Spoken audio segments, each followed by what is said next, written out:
Passport রে, জীবনে তো একটা মাল পটাতে পারলাম না। শুনেছিলাম ব্যাটারির বুদ্ধি একদম শিয়ালের থেকে চিকুন, ওর দ্বারাই হইলো না। বাল বাটা সারাদিনে কইনি ডলবার খাবে। এ ব্যাটারি,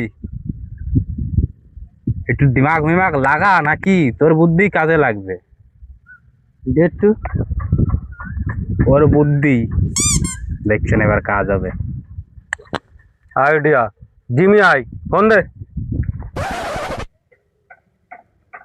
ধর, এটা আমার মুখে ধর। জিমিনি আই, বড় লোকের মাইয়া রে কিভাবে ছলনা করে ফাঁদে ফেলানো যায় আর ধন সম্পদ কেমবাই টাইমে নিয়ে আসা যায় নিজের কাছে। অবশ্যই সম্ভব। তার জন্য তোমার কেলে মুখে ছাপড়ি বন্ধুগুলো ত্যাগ করতে হবে। আরে বাবা